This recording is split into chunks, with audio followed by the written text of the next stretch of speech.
retomando o nosso curso. Alguém lembra do que a gente discutiu no começo? Lembra da LDB, que é a nossa lei maior, né? E depois nós tivemos a discussão sobre as regulamentações, né? Do que prevê a nossa legislação maior, que é a LDB. Tá?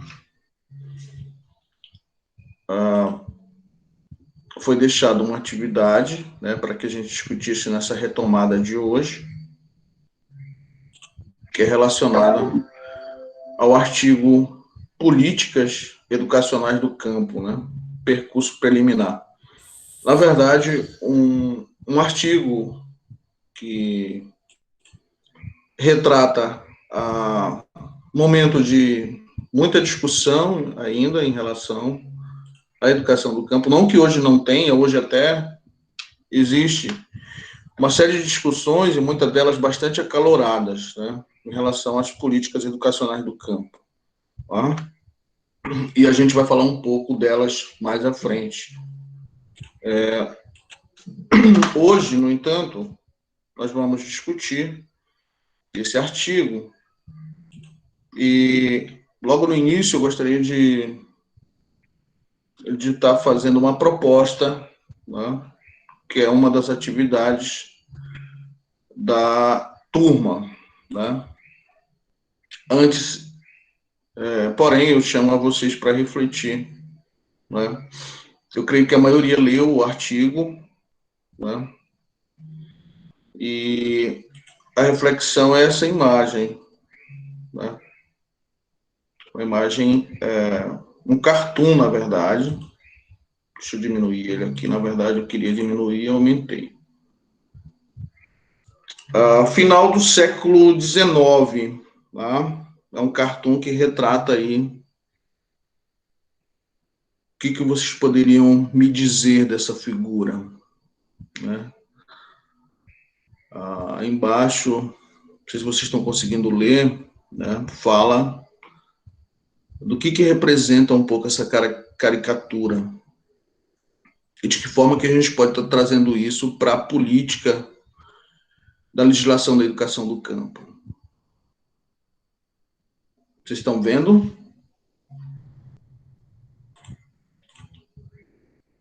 Turma, estão me ouvindo? Alô? Oi, professor, estamos ouvindo. Maiara. A Lúcia, né? Lúcia, que a gente poderia estar relacionando nessa figura aí, né, em relação à política da educação do campo?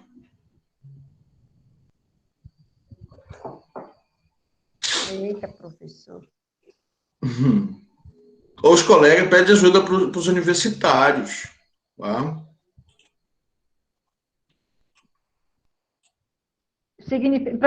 Professor, será que, no meu ponto de vista, eles estão dividindo, Isso. separando aí Eles têm um mapa, como se fosse um mapa na formato de um. Eu vou dizer para vocês o que é o desenho. É um mapa na forma de uma pizza, né? Como se fosse uma pizza em que eles estão dividindo ali.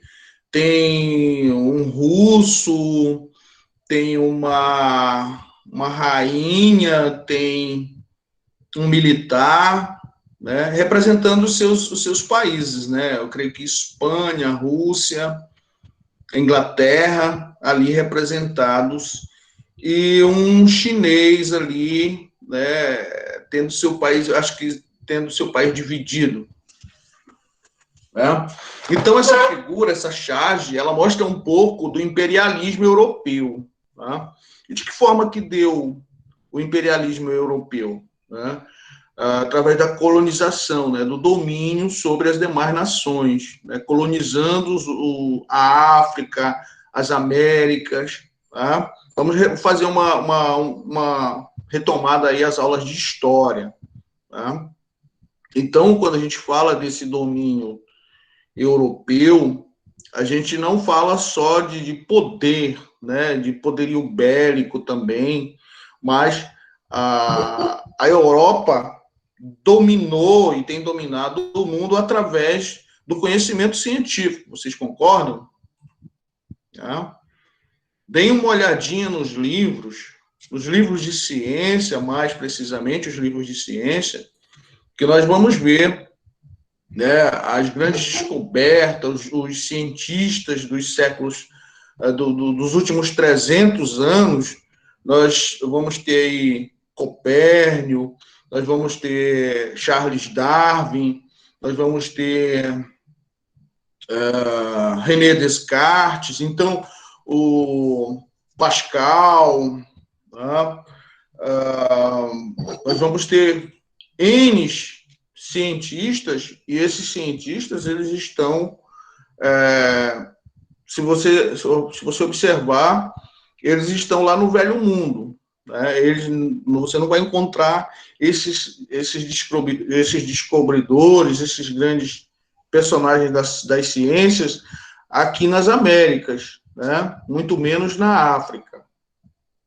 Então, o domínio dessas potências europeias sobre o globo, ela não se deu só de maneira... Se alguém quiser levantar a mãozinha, se alguém quiser falar, pode ficarem à vontade, tá?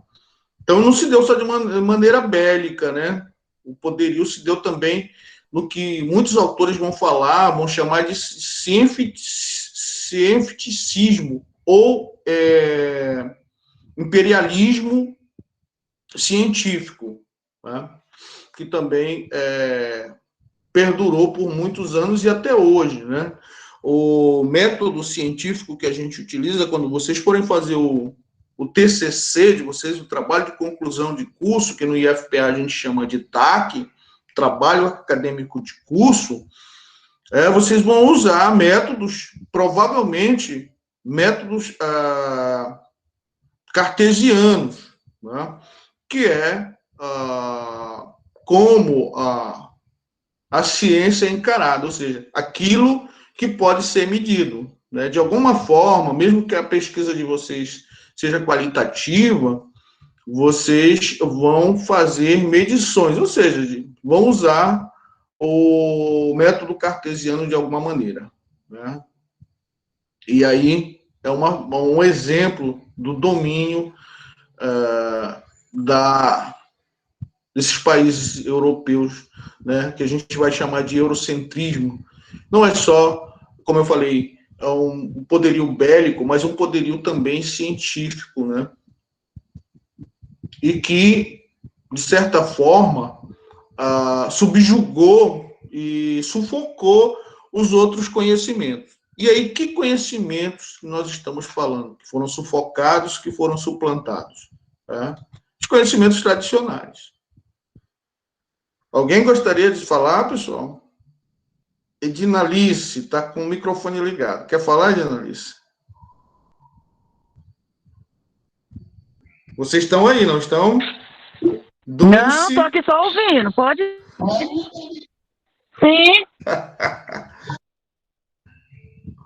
Pois é, pessoal. Aí, como eu falei para vocês, vou passar para o próximo slide, que também continua mostrando isso, que é esse domínio representado mais à frente. Nós temos, mais recentemente, eu diria, que eu falei dos últimos 300 anos de domínio europeu, mais recentemente nós tivemos no final do século XIX, a Inglaterra, né, dominando, em função do cientificismo, aí, vários continentes, né? Então, os conhecimentos tradicionais, e aí quando eu falo desses conhecimentos tradicionais, eu não falo só dos conhecimentos tradicionais do Brasil. eu falo dos conhecimentos tradicionais da África, do Egito, de todos da Índia, de todas as outras regiões do continente. Tem alguém que está com o áudio ligado e está dando interferência. É a Sandra, né? Ah, tá. Desculpa, professor. Que horas mesmo que a aula acabou? Que para mim que ia ser agora o horário. Não, a aula não acabou. A aula iniciou agora há pouco. Eita, Sandra. Você já está querendo acabar com De a aula, olho lá Sandra? no grupo. Não, porque eu com horário, né? Eu falei, deve ser às 19 horas a aula. Aí eu fui, né, rápido, Sim. tomar um banho, me preparar quando eu cheguei. Ah, tá. Eu pensei que já tinha começado já às 6:30 da tarde, que eu estava olhando no grupo, não vi o link. Tá bom, professor, eu vou 19. acompanhar a aula agora. Tudo bem, Tá Sandra. bem, Fique à ok. vontade. Então, pessoal, como eu falei para vocês, os conhecimentos tradicionais, e quando a gente fala de conhecimentos tradicionais, a gente fala também da educação do campo, né? Foram sufocados. Mais recentemente ainda, já no século XIX, no início do século XX, nós temos, na metade do século XX, por assim dizer, e mais intensamente, nos anos de 1990, inicia-se uma discussão muito intensa, uma discussão muito forte sobre a importância desses saberes dito saberes tradicionais, uma discussão muito intensa. Boa noite para quem está chegando. Então, uma discussão muito intensa sobre a importância dos saberes tradicionais, inclusive porque muitas áreas do conhecimento, grandes áreas, inclusive, necessitam desses saberes, por assim dizer, saberes populares, né? Saberes tradicionais, né? Que muitas vezes foi encarado no período da colonização como isso aí é bruxaria, isso aí é feitiçaria, então foi expurgado por conta, no início, de um imperialismo, né? Imperialismo europeu, né? Por um outro termo também que se usou, que foi o cientificismo europeu, né? Impondo, de certa forma, o método cartesiano de se validar o conhecimento. Então, aquilo que não né, aquilo que não pode ser medido, aquilo que não pode ser verificado, né, não é valorizado. Então, os conhecimentos tradicionais foram subjugados, né, foram sufocados, por assim dizer. Né. Então, aí também, né, entra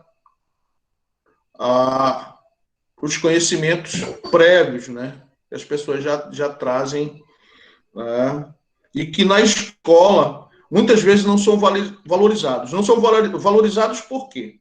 Porque a maioria dos colegas, né, isso não é culpa nossa, a maioria teve uma formação, né, da escola eurocêntrica, né, não foi na escola do campo.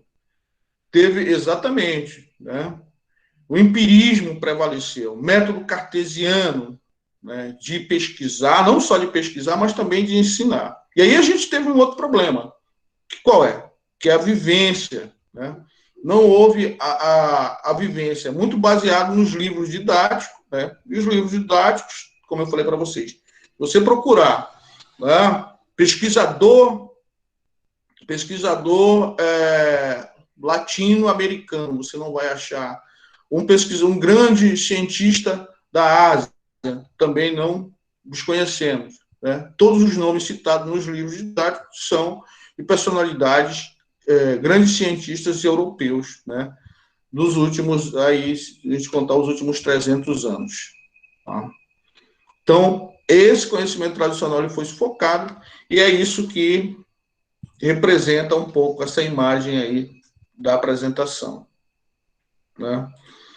Mudando um pouco de assunto, eu vou trazer aqui uma atividade para o dia 5, amanhã, a gente não vai ter aula síncrona, né? A gente destinou o dia de amanhã para que vocês façam essa atividade, que é, desculpem, eu preciso dividir a turma de vocês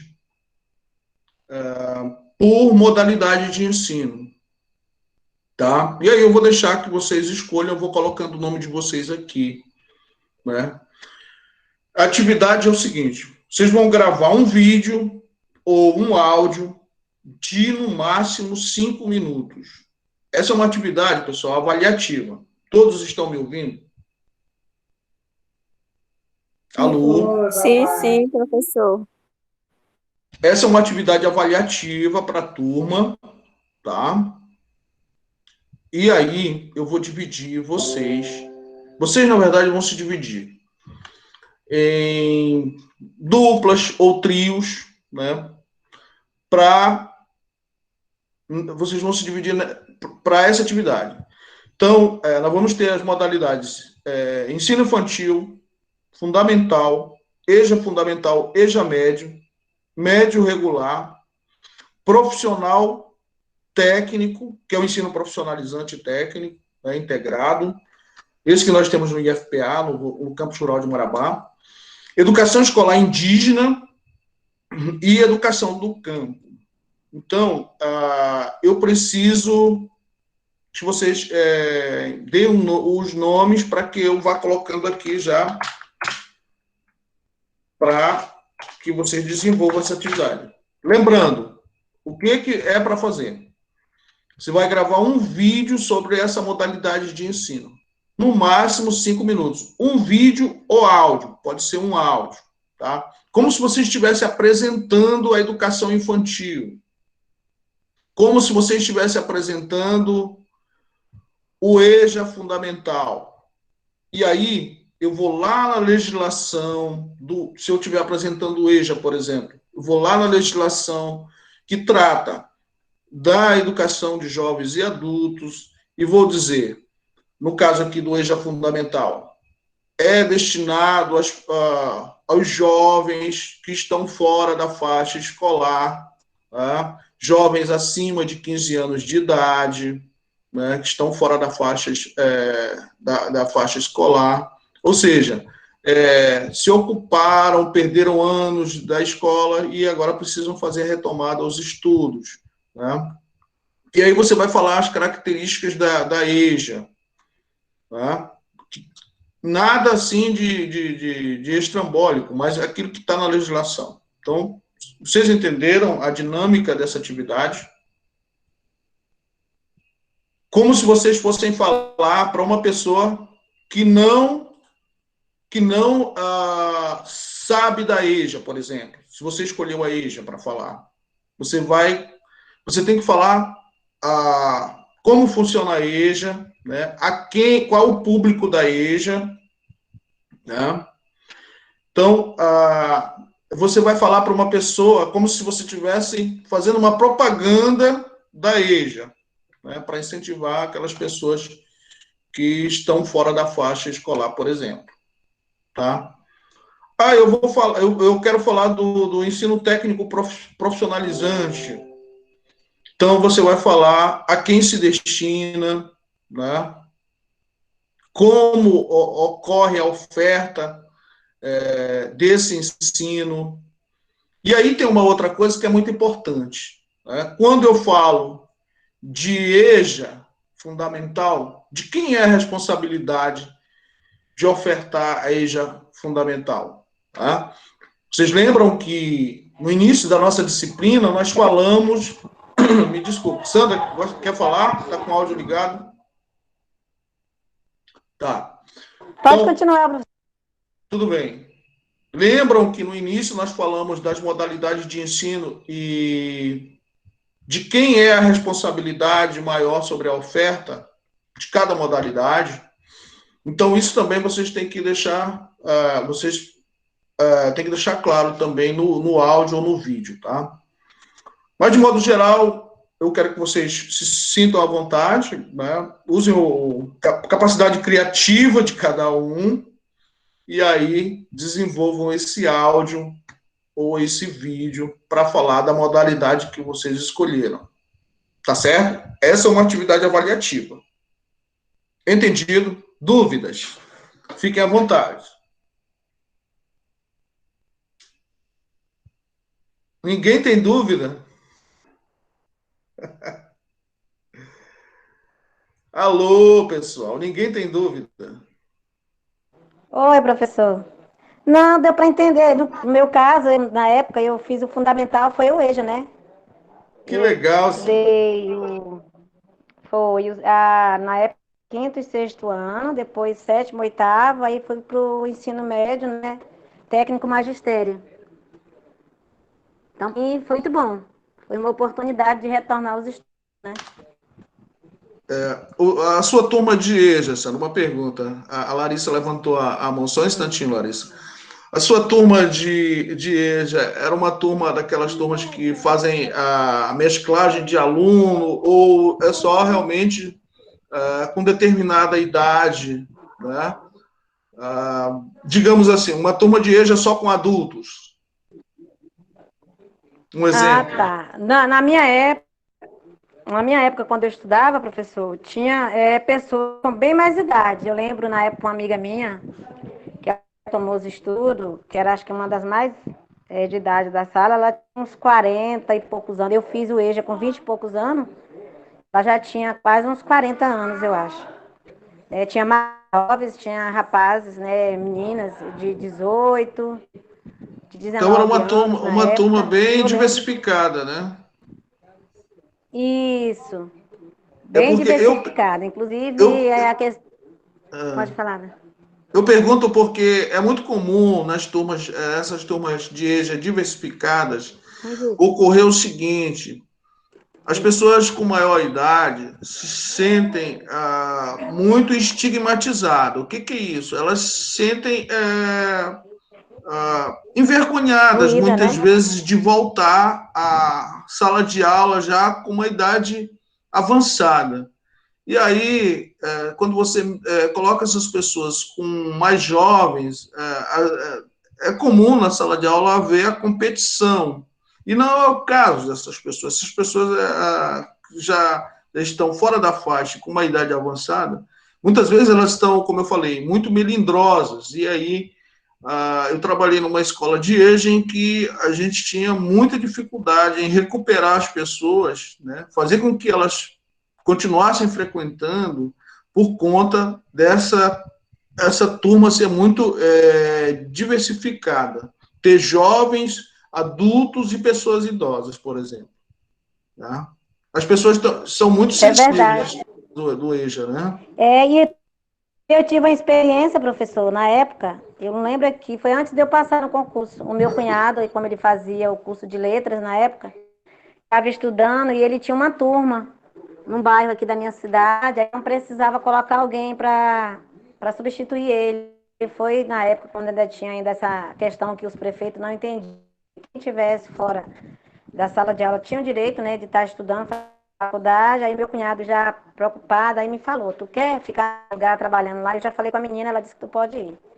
E eu fui, eu passei um mês, se eu não me engano, quase 2 meses trabalhando lá para ele. E aí foi muito gratificante e alegre.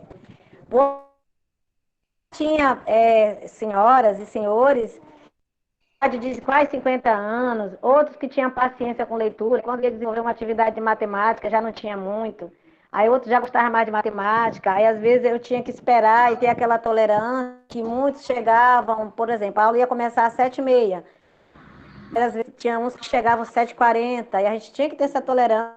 A maioria trabalhava, uns trabalhavam em serrarias, trabalhar em mercados, às vezes chegava já bem, né? A gente tinha que ter essa compreensão, que tinha esse tempo de chegar em casa, tomar um banho até chegar na escola. Então, todos seriam bem recebidos, os pontuais e os que chegavam atrasados um pouco tinham que ter essa compreensão. Verdade, Sandra. Essa isso, é uma das dificuldades. São muitas dificuldades na EJA, então é uma modalidade que, inclusive, hoje tem muita reclamação porque ela tem desaparecido, né? Tanto a EJA fundamental como a EJA do ensino médio. Então, Não porque as pessoas desse grupo tenham um índice elevado de alfabetização, mas por conta mesmo da falta de políticas, né, educacionais voltadas. Inclusive, no artigo que a gente vai discutir logo mais, a Larissa está de mão levantada. Larissa, fica à vontade.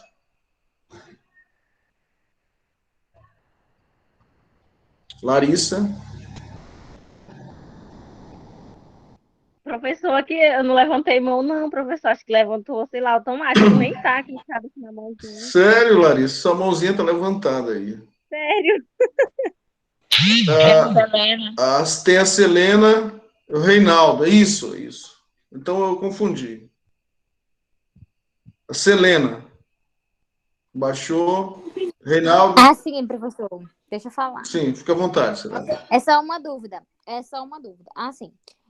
A gente pode escolher entre fazer um vídeo ou um áudio, né? Sim. Só que, tipo assim, como a gente tá bem distante dos amigos, aí, tipo, no caso, a gente vai fazer, no caso será 2 áudios e no caso será 2 vídeos, certo?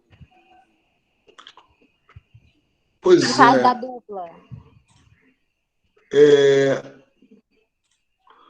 É porque, assim,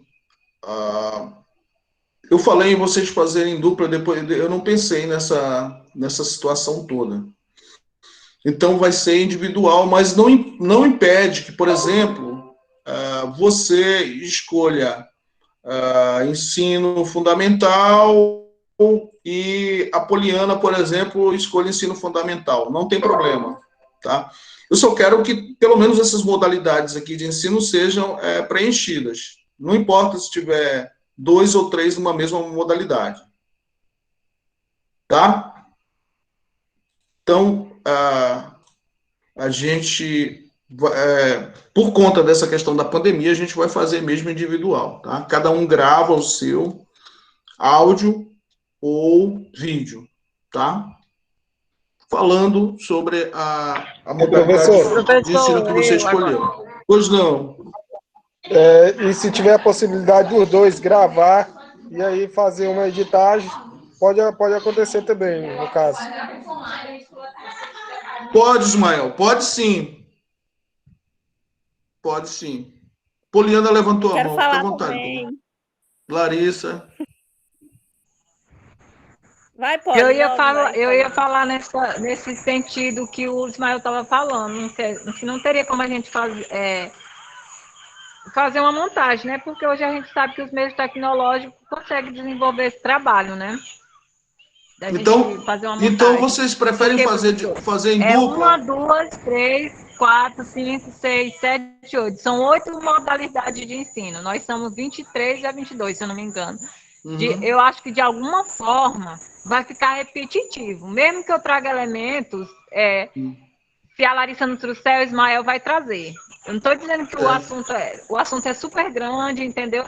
Mas que vai ficar um pouco repetitivo, vai. Então, se fosse de dupla, eu acredito que daria para a gente ter esse esforço de fazer uma montagem.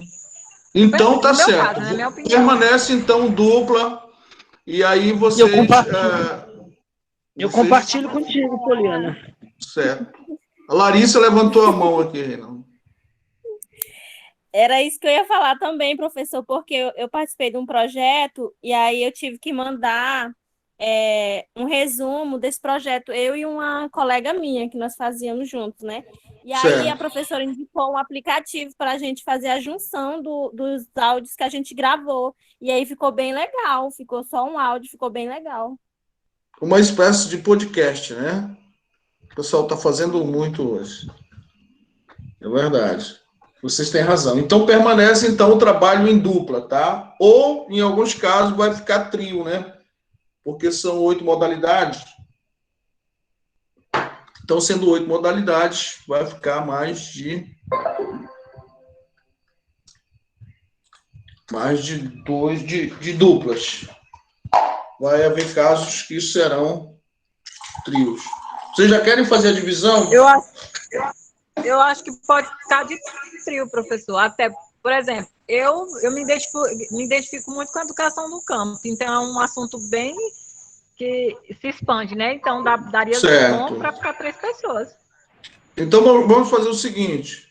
Já vou fazendo aqui a divisão. Vocês vão me falando aí.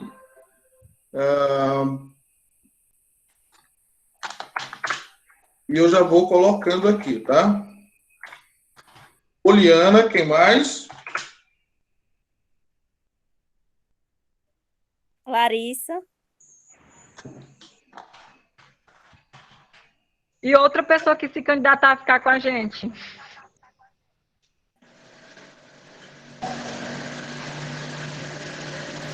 Pode ser. Bora, pessoal. Bora, pessoal. Bora. Maiara, professor. Maiara. Professor Reinaldo, Ismael e Clerismar. Só um instantinho.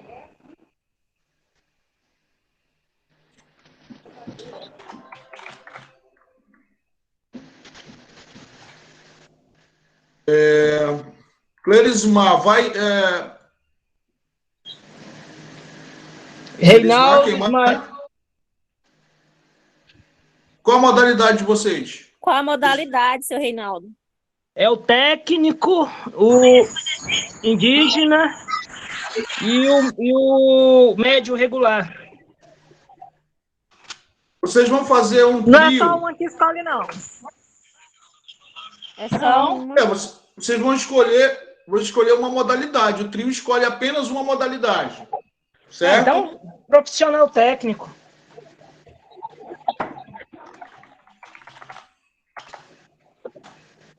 Reinaldo, quem mais? Ismael e Clerismar.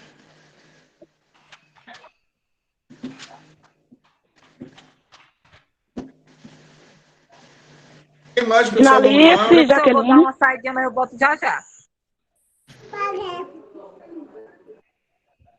O pessoal está colocando o bate-papo, eu não estou vendo o bate-papo. Agora eu vou dar uma olhada. Ah, tá. Pode sim. Ela mais Finalice, Jaqueline.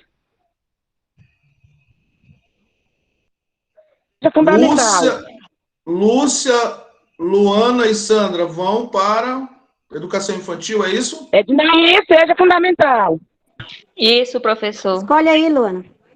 Isso. Eu só consegui entrar agora, gente. Eu não entendi muito bem o que é para fazer. Para a gente escolher uma modalidade. Pois é. Você vai falar sobre uma modalidade de ensino. Educação infantil, professor.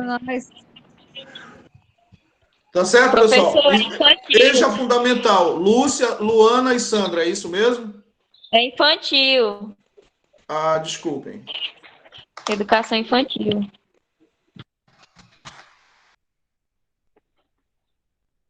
Vou colocar vocês todos em vermelho, que aí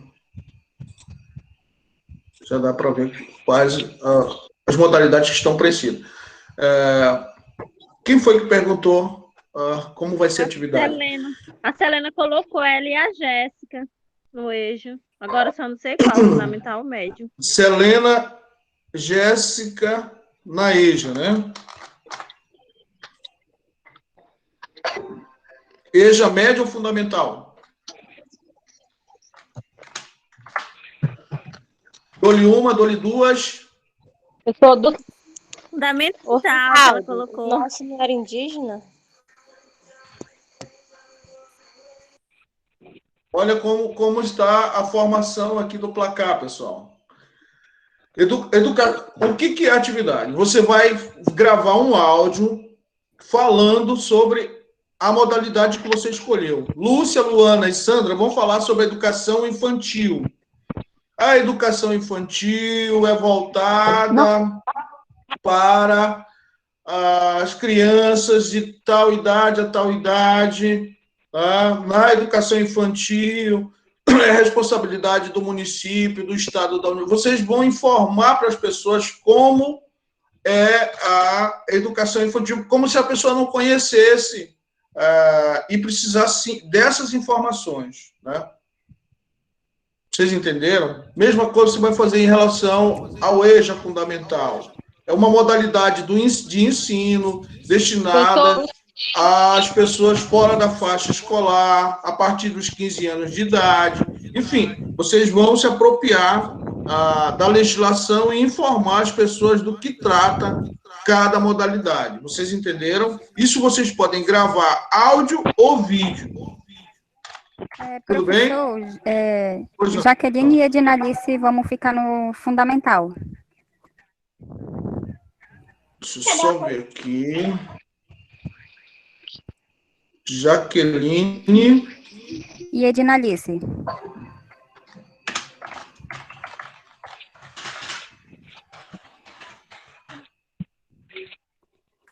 Dulce, cadê tu? Bora ver logo o nosso aí. Eu já falei. Até agora nós temos Dulce, 8.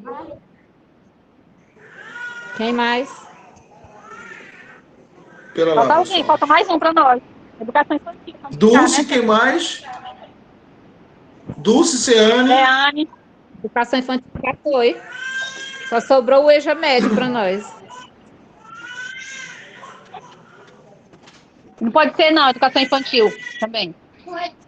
Não, já tá preenchido. Bora pro médio, o EJA médio, não tem outro aí. Pessoal, ninguém quer a educação escolar indígena? Tadinho dos índios. É a Clerismar. Tá faltando raiz. É a Clerismar do lado do Reinaldo.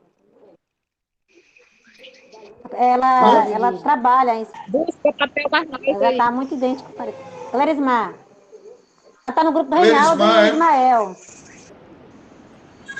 Clerismar já tem grupo. Clerismar, Ismael e o... E o seu Reinaldo, mas o seu Reinaldo quer ficar com dois temas. No técnico profissional. Ah.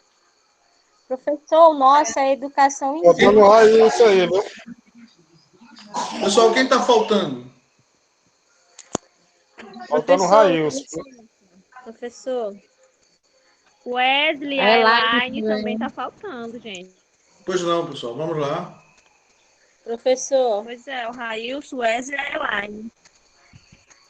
Pois é, pessoal, tá faltando, mas e a não tá Adriana? presente. Como é que vai participar? O EJA também é bom, do Ceane. Dulce, bota a Adriana mais nós. Se não for a Bel. Nossa, não era educação indígena, Reinaldo? Gente, o que tiver para nós aí, nós damos conta do recado. Se estiver faltando educação indígena, coloca pro meu grupo aí. Sim, vamos. Olha, rapaz.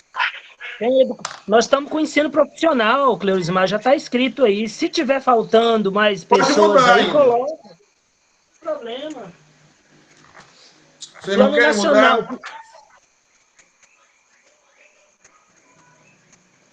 Professor, tanto faz. O que só escolher para nós aí, a música que você escolher, eu danço. Só não danço funk. Na verdade, vocês precisam escolher. Essa é a dinâmica. Eu vou ficar no, profissional técnico. A Cleurismar se identifica com o indígena. Eu mais o Ismael se identificamos com o técnico. Então não dá para discutir. Então deixa no técnico mesmo, Reinaldo. Vai embora. O que rolar nós dança. Arrocha o abacaxi aí. Brubuia. Você não quer ir pro comigo, não, professor? Continua, Vamos colocar o pessoal que está faltando nas demais modalidades? Tá bom. É o Raílson. Vai para o médio regular. Raílson. Adriana. A Santana. Adriana. Wesley. Santana está de resguardo. Santana está de resguardo, se já tiver ganho neném. É a Elaine. Põe a Adriana aí como nós aí, comigo e a Dulce, no EJA médio. Professor, tem a Elaine o também, Adriano professor. Abel. Isso, tem a Bel também. Elaine, é? É, Elaine. E a Isabel. É com H, Elaine? Com E. Isabel, né? Isso. Então fechou, pessoal. Olha aqui. Tá dando para ver? Vamos lá, as divisões, as Sim. modalidades. Infantil, Lúcia, Luana e Sandra. Fundamental, quem vai falar sobre fundamental? Jaqueline e Dinalice. EJA fundamental, Selena e Jéssica. Tá faltando um acentozinho aqui. E EJA com G. médio. Oi? O nome da Jéssica é com G. EJA médio. Dulce, Ciane e Adriana. Médio regular, Railson e Santana. Profissional técnico, Reinaldo, Ismael e Clerismar. Educação escolar indígena, Wesley, Elaine e Isabel. Educação do campo, Poliana, Larissa e Maiara. Fechou, galera? Fechou. Não está faltando ninguém, alguém, melhor dizendo. Só o Jefferson, mas ele desistiu, então não tá faltando ninguém, não. Vou colocar para vocês aqui. É a Marta. Tá faltando então a Marta, né? Ah, é a Marta, gente, verdade. Pode colocar ela aqui junto com a Celane e a Jéssica? Pode ser? Ou junto com a Jaqueline e Dinalice?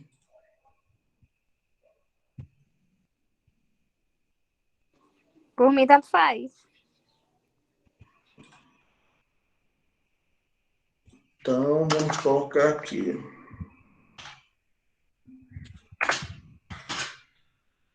Qual o nome dela? Marta. Marta. Certo.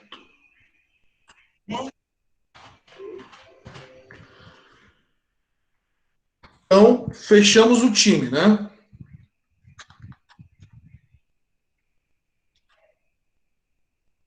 Qual o prazo, galerinha, para vocês entregarem isso aqui? É uma atividade avaliativa, tá? Vai valer nota do bimestre, né? Vocês lembram que são 2 bimestres? Sexta-feira. Segunda. Sexta. Segunda a gente não tem aula, se não me engano. Nosso calendário. Sexta-feira dá para fazer. Vocês vão ter o dia de amanhã para fazer essa atividade.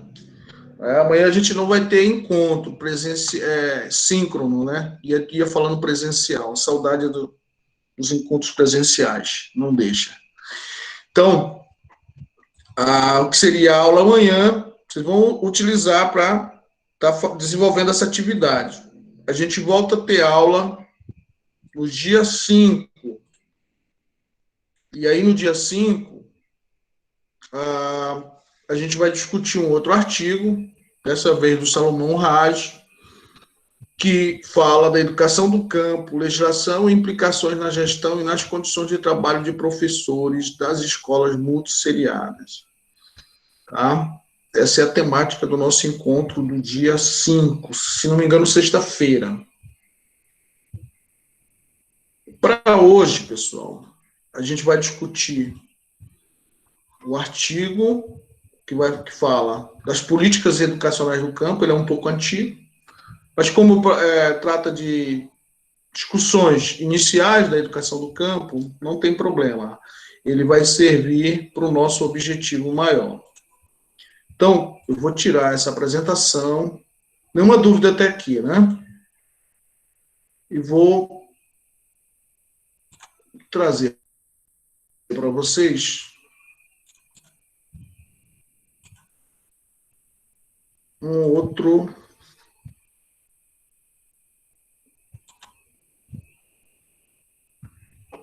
um vídeo, na verdade.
Eu gosto muito da agricultura por amor à terra.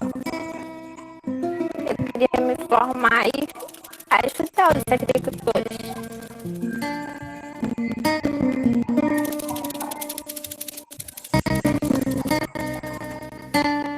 O Pará ele detém cerca de 30% a 40% do total da população estudantil da Amazônia. Nós temos hoje cerca de 2 milhões de estudantes na educação básica aqui no Pará. É um número expressivo, principalmente considerando que eles não estão concentrados nos grandes centros urbanos, eles estão distribuídos. 70% das escolas existentes de educação básica no estado do Pará, que deve ser muito representativo da Amazônia, elas estão no meio rural. Qual deveria ser a primeira atitude para nos tornarmos cidadãos do campo? Nós estamos numa região que se demarca pela perspectiva da biodiversidade e pela sociodiversidade. Então, isso tem que ser levado em consideração por qualquer processo educativo. Isso não era considerado, isso era homogeneizado. Os grupos camponeses disseram, nós temos uma identidade própria, nós temos uma perspectiva própria, nós queremos a valorização dos nossos processos. Se a gente efetivamente estiver preocupado com a solução dos problemas que enfrenta a educação na Amazônia, nas Amazônias, né? Se a gente quiser considerar, nós precisaríamos partir da sensibilidade de ouvir os diversos sujeitos que moram na região, que vivem na região. Obrigado aí. Já tá sendo!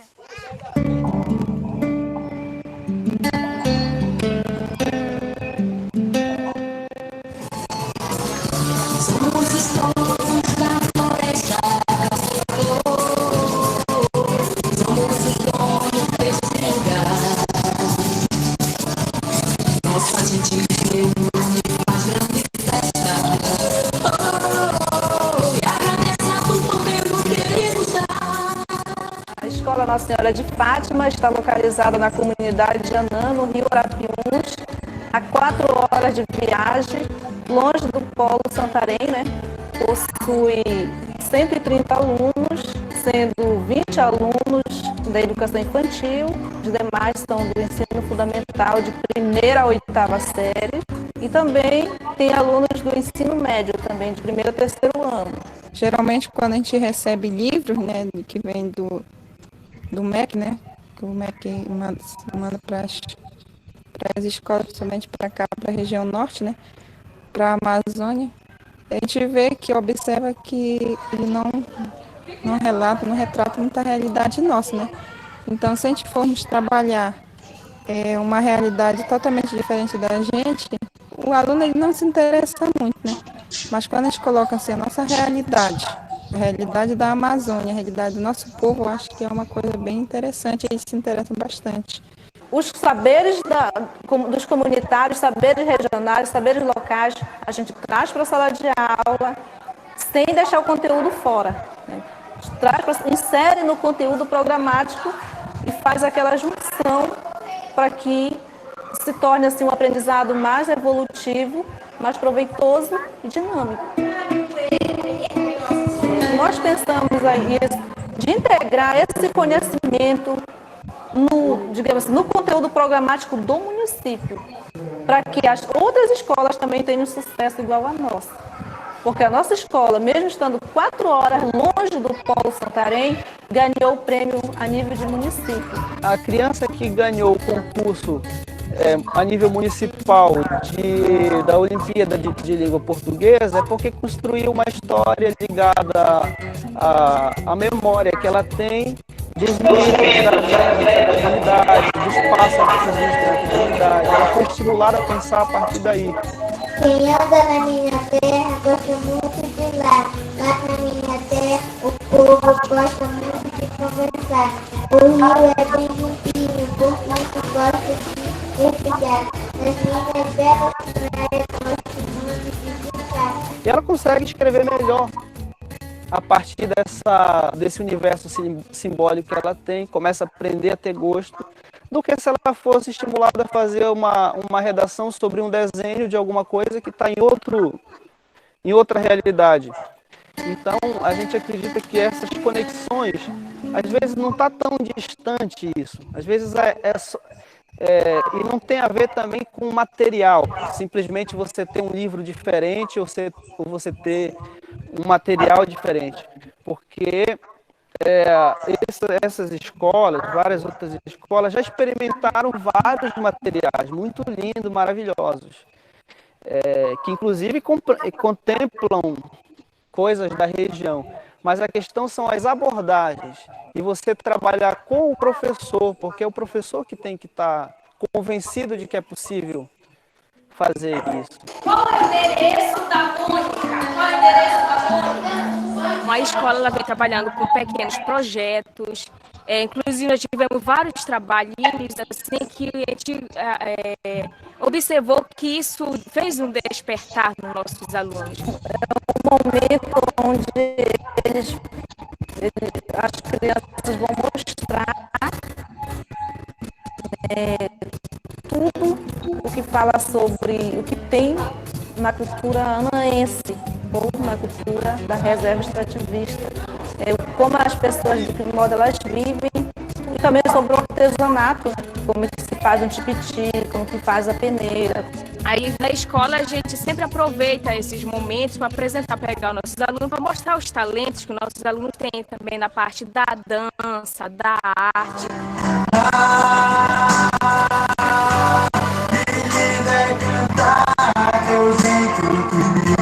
Tu és um pedaço do nosso Brasil, do paraíso que a Amazônia tem, orgulho da nossa Santa.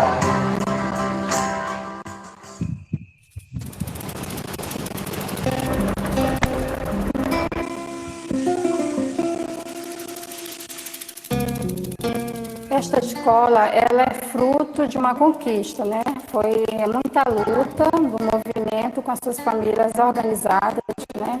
Desde 98, quando a gente ocupou aqui a terra, essa fazenda, que era um latifúndio improdutivo. Foi uma forma da gente forçar, né, a prefeitura, o poder público, para que construísse, saísse essa escola. O nosso público, né, que a gente tem aqui de crianças e adolescentes, né, do fundamental, desde a educação infantil de 4 até o 8º ano, é aproximadamente 180 crianças e adolescentes, né?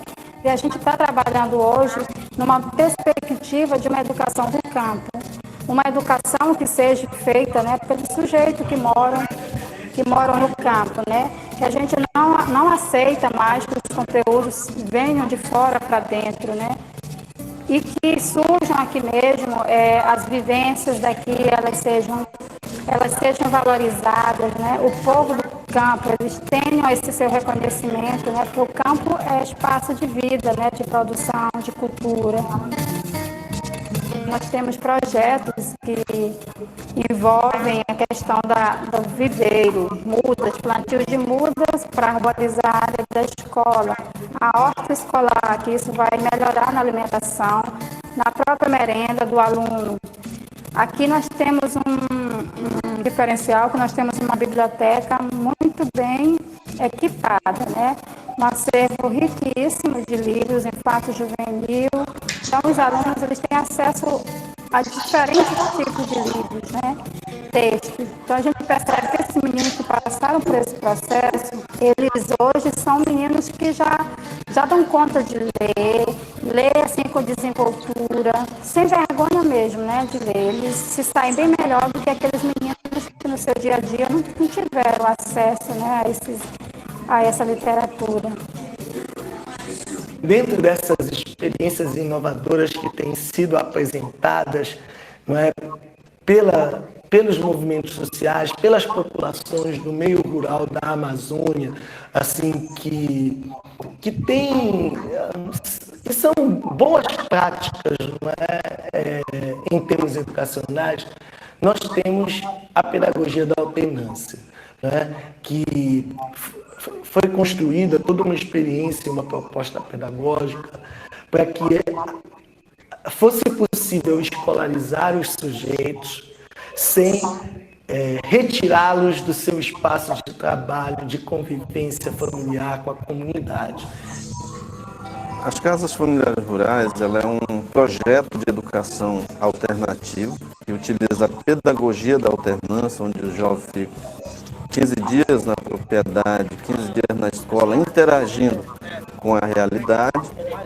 É uma escola que todo o início dela se dá a partir de um diagnóstico da realidade daquela população que vai ser beneficiada, realidade social, realidade econômica, realidade cultural, todo esse processo que envolve as pessoas. Eu gosto das matérias comuns, eu gosto mais de matemática e geografia. São as matérias boas, lá são passadas como se fosse em uma escola normal. A gente estuda a mesma carga horária, o mesmo jeito, porque além de eles formar a gente para o técnico, eles formam a gente para a universidade. Os 15 dias que eles estão aqui, são 15 dias estudando, né? Não tem aquela história de matar a aula, né? Ah, hoje eu não vou porque choveu, hoje eu não vou porque... Enfim, não existe isso. Se tiver aula sábado, ele estuda sábado, se tiver aula domingo, ele estuda domingo, feriado. E aí eu acho que o rendimento de um jovem aqui da Casa Familiar Rural, eu acho que é maior por isso, né? Aprende, mas cansa, porque a gente estuda de manhã, aí estuda de tarde. Tem vezes que a gente tem aula de manhã, aula normal na sala, aula teórica e de tarde prática. Aí tem vezes que de noite já tem aula de novo, aí cansa. Mas a gente aprende mais. No período em que eles estão na escola, eles estudam a parte teórica, e no período em que eles estão na família, eles são acompanhados pelos educadores, que são chamados de monitores, para que possam visitar a realidade e, através dos planos de estudo, eles então estimularem a parte prática daquele conhecimento, daquela interação, já que o foco é fazer a educação para o desenvolvimento da comunidade. Lá eles aprendem, aí a gente que vive na terra, às vezes não tem aquele conhecimento, aí eles aprendem lá e ele traz para a gente aqui, aí eu acho importante nesse ponto. Quase aqui não tem assistência técnica. Vir um técnico, me orientar, é muito pouco. Então, tá vindo noção da gente mesmo, conhecimento da gente. Aí o pai já tinha a granja aqui em casa, só que não tinha iluminação. Aí causava de sair em 60, 70 dias. Aí eu falei para ele que seria melhor com a iluminação. Aí agora os frangos aí tem vezes 45 dias, 50 dias. E a iluminação à noite, eles crescem mais rápido. Então, o ponto de corte fica mais rápido, né? Menos tempo, eles comem menos, passa menos tempo a gente cuidando deles. E foi a ideia deles, sim. E foi boa. A ideia é que você trabalhe esse jovem para ir para o campo para o mercado, né? O mercado, mas que ele também não perca as raízes dele, que é do meio rural. Eu prestei o último vestibular da Universidade Federal do Pará e passei para cursar engenharia agronômica. Então não é só a parte de passar no vestibular, mas a parte de sair daqui uma pessoa diferente daquela que ele entrou. Esse era o meu sonho, né, de seguir nessa linha de agricultor, técnico agropecuário, engenheiro agrônomo, quem sabe um especialista em alguma área relacionada às agrárias, um doutor, quem sabe, porque eu gosto muito de praticar agricultura, sinceramente, eu amo.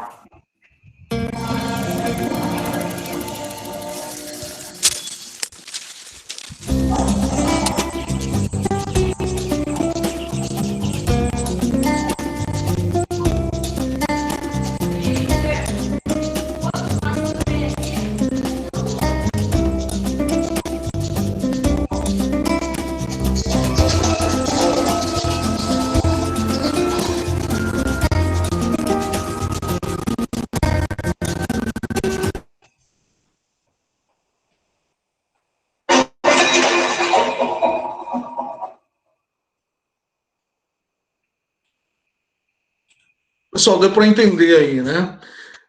Não foi 100%, como é toda aula síncrona, né? As nossas dificuldades, eu sei que não só vocês, mas nós também temos muitas dificuldades para mostrar alguma coisa para vocês.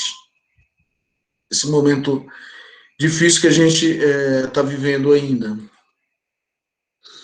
Mas dizer para vocês que, como eu mostrei no início da nossa aula, e eu vou voltar a falar agora novamente, desculpa, eu trouxe essa imagem para que a gente refletisse justamente sobre a dominação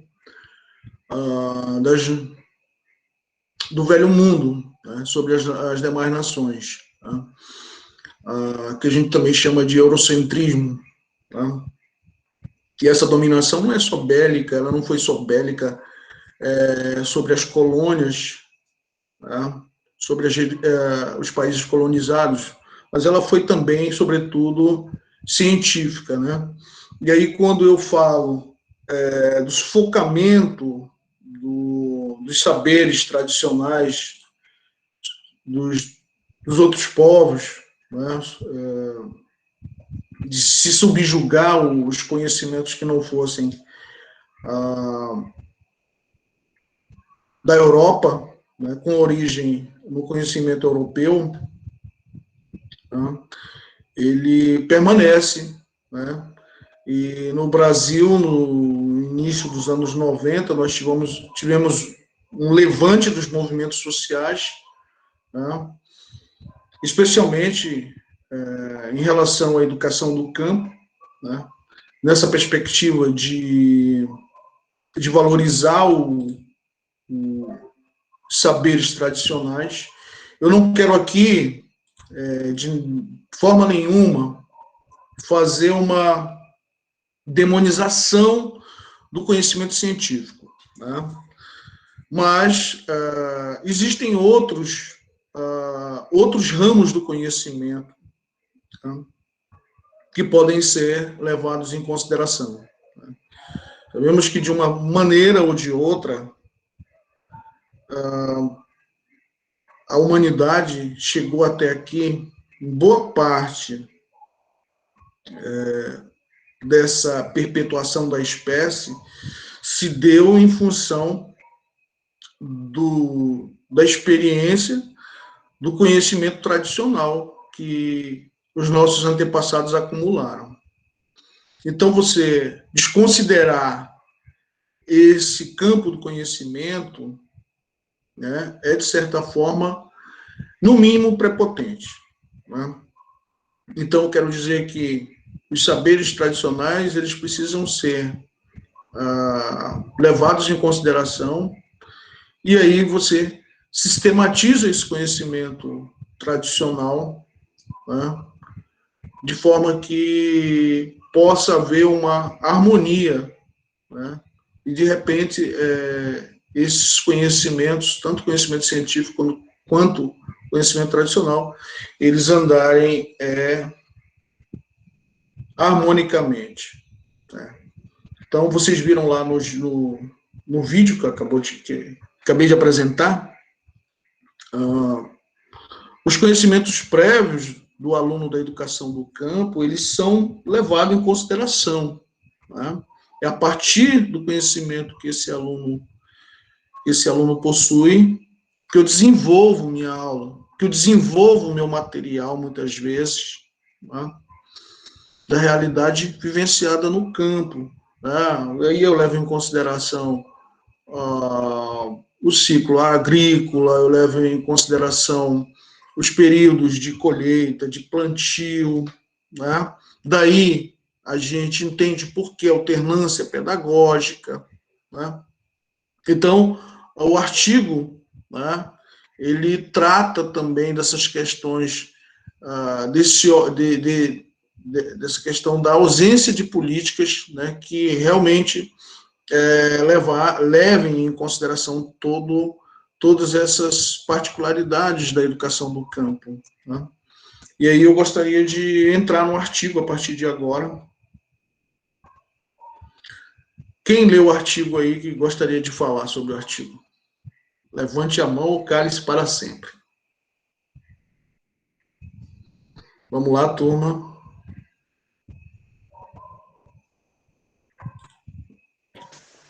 Professor, eu confesso, eu não li não. Eu fui imprimir e não tinha papel suficiente na impressora. Eu li poucas coisas. Certo. Alguém leu, pessoal? Eu li, professor, não aprofundei no texto todo, né? Eu também li o artigo, professor. Mas eu li, até onde eu li foi bem compreensível.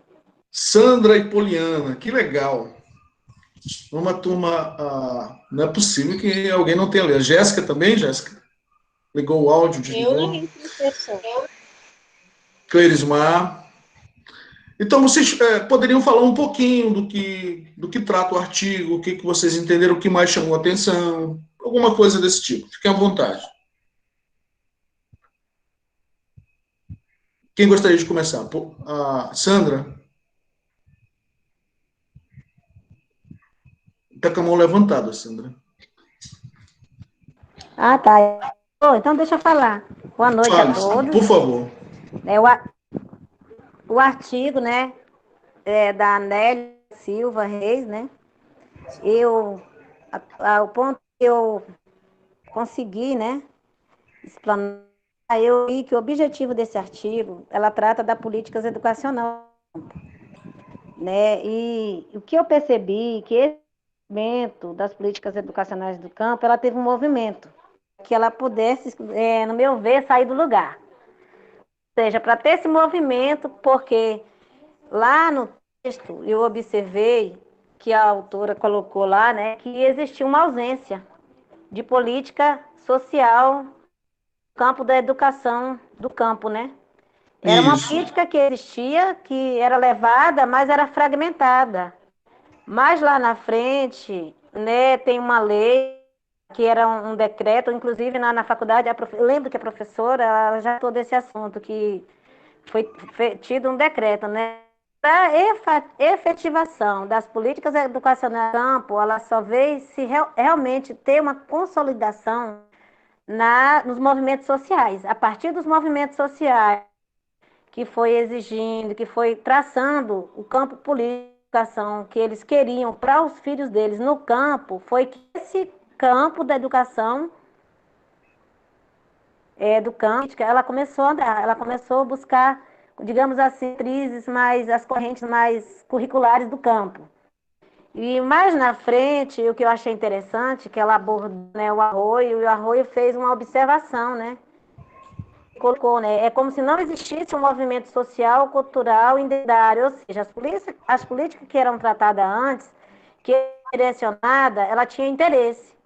Como o senhor já falou, as classes capitalistas que têm interesse, elas não dominam o poder de determinar, né? Mas na fala de Arroio, com os movimentos sociais, ele colocou, além da uma identidade cultural, né, social e um modo de ver dessas famílias camponesas, né, para trazer dignidade, uma educação voltada para que seja, que for no alcance dos filhos dos camponeses e a todos que conseguiram no campo uma educação de qualidade, mas que fosse do alcance objetivo de permanência, pelo que eu entendi, uma educação que dá valores, né, que trata o sujeito do campo, que o sujeito do campo se sente reconhecido e se sente valorizado. Aí outro parágrafo, professor, se eu estiver falando muito, vocês colocar a observação que eu paro aí, viu, gente? Fica à vontade. Outro ponto que me chamou a atenção, que ela destaca, né, que é o Salles, né, que ele coloca, né, que essa política que está descontextualizada, né, voltada de interesse da elite, né, de ordem social. Eu entendi que foi a partir de 2009. Se não me engano, se eu estiver errado, o senhor me corrige depois. Porque eu lembro que eu estudei PA, que quando teve um movimento, foi na cidade de Lusiânia, em Goiás, o primeiro encontro dos movimentos sociais. Em Lusiânia, Goiás, a partir de 1996, se eu não me engano, foi que teve realmente política de efetivação, né, baseada no currículo do campo, ou seja, é essa política que nós queremos, é essa educação que nós queremos, para poder transformar aquilo em pauta, para reunião, para meta, para que chegasse lá, né? Nós sabemos que é onde debate estão lá em Brasília, Ministério da Educação, para que chegasse alguém para realmente parar e olhar e ver, não, os movimentos sociais, os campos, eles estão certos. Essa política que está sendo inserida na educação não está servindo para o povo camponês. Né? Foi quando, a partir daí, que eles começaram a ter voz. A partir do momento que os movimentos sociais começaram a inserir, ou seja, a ciência também, né? As universidades estudando esses movimentos, foi que realmente passou a consolidar a voz a esse sujeito. E eu também achei interessante, professor, porque não dá para colocar, mas eu achei interessante a gráfica que ela colocou, onde ela destaca os estados, onde teve o índice de analfabetismo alto, e eu observei que a região norte e o nordeste, ela bate o recorde no analfabetismo. Então, é uma realidade que deixa a gente triste, né? Que a gente tem que perceber que a desigualdade está lá. Mas é isso, eu vou passar a voz para os meus colegas, se houver alguma coisa que eu queira comentar, eu levanto a minha mãozinha. Muito bem, Sandra. Você tem razão. Na verdade, esse artigo, ele é um pouco antigo, ele é de 2011, mas ele faz uma retomada muito antes, a 2011. Ele pega... a autora faz uma contextualização pegando a Constituição e a própria LDB e os planos nacionais de educação mais antigos para fazer essa discussão, tá? Uma discussão de que, na verdade, se a gente for fazer uma contextualização com o momento atual, a gente percebe que muitas coisas que ela discutiu no passado e que fizeram parte desse percurso das lutas por uma educação do campo, ele se constitui por idas e vindas, né? A gente sabe que, realmente, que tem muitas coisas que, na época que ela escreveu, estavam a desejar, e hoje essas questões, elas continuam muito a desejar ainda, né? Elas continuam, algumas até piores de quando ela escreveu. Ela fala, como você bem disse, a questão da descontinuidade das políticas da educação do campo. Isso é uma realidade. Hoje, para vocês terem uma ideia, nós temos no estado do Pará várias escolas que foram nucleadas. O que é isso? Elas deixaram de existir e as crianças que estudavam nessas escolas do campo, elas foram para uma escola polo, né, da forma como a gente sabe, com transporte escolar deficitário, quando tem. E outras estão paralisadas. Nós temos o caso aqui do município de Novo Repartimento, que tem um número expressivo de escolas do campo que estão paralisadas. Tem algum aluno aqui de Novo Repartimento? Me corrija se eu estiver errado, mas eu fiquei sabendo que existem escolas do campo que estão paralisadas, de repente, e a gente sabe que quando elas estão nessa condição, para elas sofrerem o fechamento, como diz o outro, daqui para ali.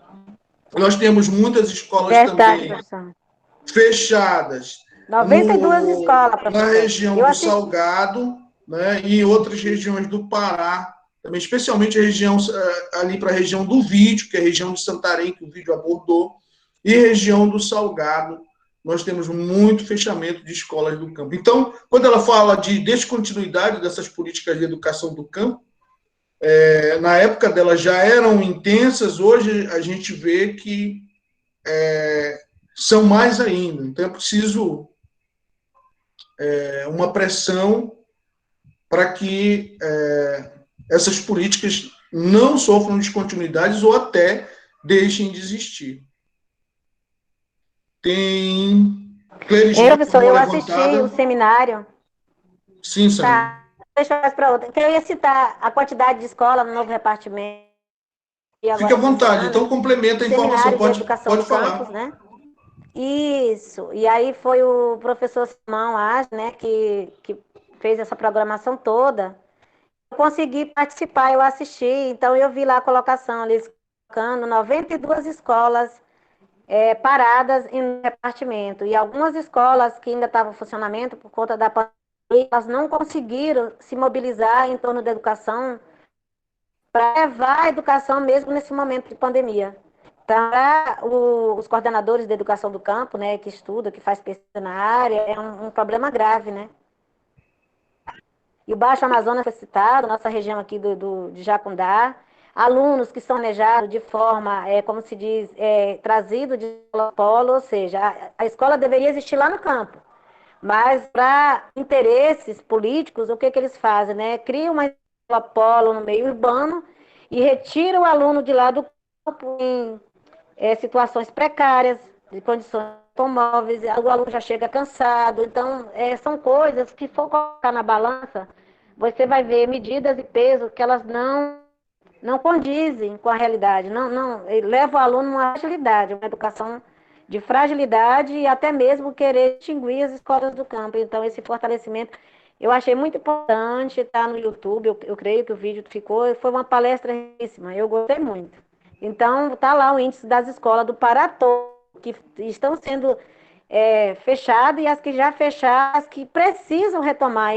Foi colocada no contexto uma criança no Baixo Amazonas, de 6 anos, da educação infantil, que ela leva 6 horas de barco, ou seja, 3 horas, chegar até a escolinha dela, aí terminou a aula, mais horas para retornar de volta para casa. Então, são contextos sociais e o ensino-aprendizagem que tem que ser repensada. Eu achei muito, muito, muito interessante.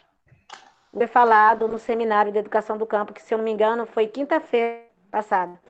Mas é isso. Verdade, Sandra. Quem mais gostaria de contribuir, pessoal?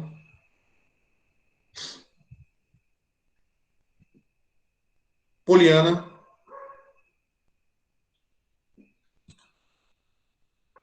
Clerismar. Fica à vontade, Clerismar. Professor, se a Cleris quiser falar, pode ficar à vontade, depois eu falo. Acho que ela deu a vez para você, pô. Poliana, fica à vontade. Oh, meu Deus. Então, professor, o que me chama mais atenção em relação à legislação educacional é referente à educação do campo, como a Sandra já vem citando, né? Então, eu acho que nem precisa falar, mas mesmo assim eu vou falar, né? Fica à vontade. E uma coisa também que eu pude perceber no texto, antes de eu começar, né? Ele fala que a legislação educacional é utilizada tanto para indicar os processos de formação oferecidos por instituições formais e não formais, quanto para expressar uma ideia relativa ao ato de legislar em matéria da educação, ou ainda para designar o conjunto de lei que objetiva disciplinar a matéria educacional. E aí, eu venho trazer como exemplo para mim mesmo, né? Como vem sendo difícil ou desafiador se construir uma educação do campo, como que se diz, em prol do próprio povo do campo, né? A gente sabe que isso é um desafio. E essa política de educação do campo, a gente sabe que ela é referenciada na grande diversidade das populações rurais, né, brasileira. E eu acredito que tem sido uma tarefa, eu não acredito nesse governo, mas de outros governos, como é uma tarefa, né? É uma obrigação do Ministério, dos próprios governos, que a gente sabe que é de competência dele, tanto do país, do estado e do município, né? Junto aí com o sistema público, se dedicar com mais zelo, né? A educação do campo. E aí a gente vê que é uma tarefa, quando a Sandra fala, né, que foi como que eu vou dizer? Que foi uma luta grande em relação aos movimentos sociais, sindicais, o próprio povo do campo, que são os movimentos, né, de estar conseguindo consolidar essa lei educacional para que se tenha uma educação do campo de qualidade. E aí a gente vê, a gente tem alguns exemplos, que a gente tem o Pronera, né? Tem o Agora, como é o nome do outro? Tem o PAFO, né? Então, são programas que vêm para beneficiar o povo do campo, né? Eu conheço e a gente é exemplo de muitas parcerias que vêm atribuir a educação do campo. Tem colegas meus que está fazendo medicina na Venezuela agora. Então, essa é uma luta muito grande, né? E é com muito orgulho que a gente vem sair do campo e para voltar para ele formado, para dar benfeitoria ao próprio povo do campo, né? E a gente tem exemplos aí na Unifespa mesmo, tem o Pronera da Terra, no Rio Grande do Sul, Pronera Direito, deixa eu ver, é Direito da Terra, é o nome das turmas, né? Então, são tudo por esses programas, Pedagogia da Terra, entre outros. Isso que você está falando, Poliana, para falar, eu falo. É importante a gente pensar também, quando a gente fala nas condições da educação do campo, uma maior atenção, uma política educacional realmente voltada para os povos do campo, não é só construir escola, estruturar essa escola no seu aparato físico, né? Mas você também precisa contratar profissionais e capacitar muitas vezes esses profissionais, né? Porque só contratar os profissionais e colocar lá, você não está, muitas vezes, fazendo a educação do campo, né? Você tem uma escola no campo, que é contra isso que a gente tem lutado, né? E que a gente tem visto também, tá? É importante, eu falei para vocês no início da nossa disciplina, que a gente ia falar das modalidades, essa é a disciplina de legislação e diretrizes educacionais, né? E no inventário dessa disciplina tem uma parte que fala sobre a capacitação, né, dos profissionais da educação, que é também uma questão de direito desses profissionais terem essa capacitação, né? É a que a gente chama de formação contínua e continuada, valorização salarial. Isso tudo é investir em educação do campo. Quando a gente pensa em educação do campo, a gente tem que pensar em todas essas questões, e que muitas vezes não são levadas em consideração, tá? No artigo, ela fala, em algum momento, né, dessas políticas, né, que muitas vezes não olham a questão da formação do professor, né? Tanto a formação contínua quanto continuada do professor, e também planos de carreira, sobretudo planos de carreira para esses profissionais do campo, tá? É muito comum, como eu falei para vocês no início, né, a maioria dos colegas professores são formados com uma visão eurocêntrica, né? O método cartesiano de ensinar e de também pesquisar, né? Mas está provado que as ciências, o conhecimento científico depende muito do conhecimento tradicional, e esse conhecimento tradicional está onde? Está no campo, né? São várias áreas do conhecimento que dependem: a agronomia, a etnobotânica, a etnografia, a gente tem a zootecnia, nós temos a engenharia ambiental, várias áreas do conhecimento dependem desse conhecimento tradicional, né? Estão cada vez mais se aproximando, é cada vez maior a discussão que gira em torno de associar, de harmonizar esse conhecimento científico com o conhecimento tradicional. Então, quando ela fala dessas políticas descontinuadas de educação do campo, fragmentadas, como você falou, Poliana, também passa pela formação de professores, né? Formação e capacitação constante também, e valorização, sobretudo valorização. Mais alguém gostaria de falar? Pessoal? Clerismar, sua vez, Clerismar.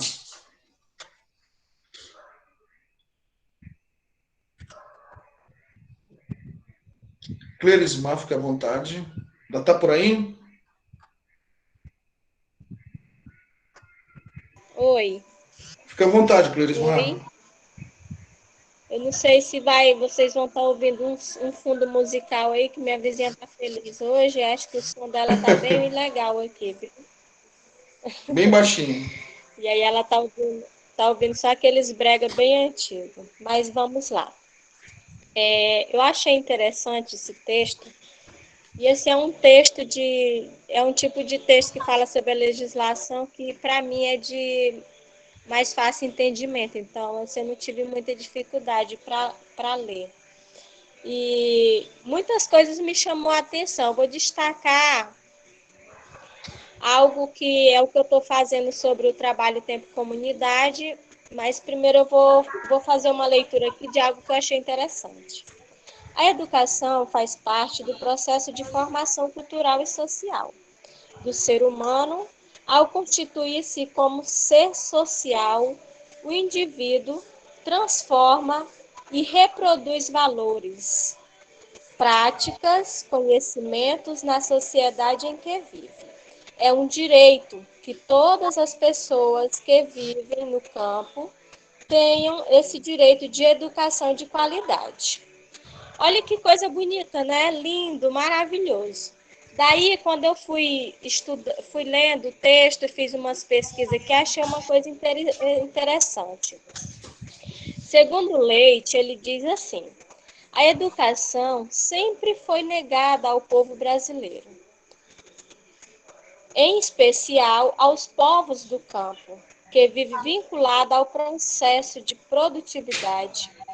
A escolaridade campesina serviu de suporte para a estruturação de uma sociedade desigual e de reparação mínima de mão de obra capaz de atender às demandas econômicas e políticas. Quando eu vi esse texto, daí fui pesquisando e achei essa história interessante aqui, essa citação do Leite. Por quê? Ele diz bem claro que a educação do campo ela sempre foi nos negada, né? Que é algo que teve que foi conquistado através de lutas, através de muito esforço, de até mortes de pessoas que lutaram para poder ter o direito a essa educação do campo. Como nós vimos no nosso primeiro dia, eu não esqueço do nosso primeiro dia lá da educação do campo, que eu não me lembro o nome dele agora, que ele contou lá sobre a luta para ter hoje o Instituto IFPA. Então, Manu. Quando o senhor traz essa imagem aí, o que me veio na cabeça justamente esse dia, ele contando lá essa história para gente. E quando eu li o texto, e eu estou esses dias muito focada no PPP da aldeia, da escola Caraiguatu, que é a escola que eu faço meus trabalhos. Que legal. E daí me chamou a atenção, porque eles já têm 5 anos que estão na elaboração desse TCC. E quando eles começaram essa elaboração desse TCC, há 5 anos atrás, existia uma demanda de aluno. Hoje, existe uma demanda muito menor. Então, assim, eles estão há 5 anos lutando por algo que, ao meu ver, pela análise, pelas pesquisas que eu estou fazendo, provavelmente eles não vão ter nem alunos para oferecer essa luta que eles estão correndo atrás. Porque eles reivindicam justamente essa questão do acesso a uma educação de acordo com a realidade deles, de acordo com a vivência deles.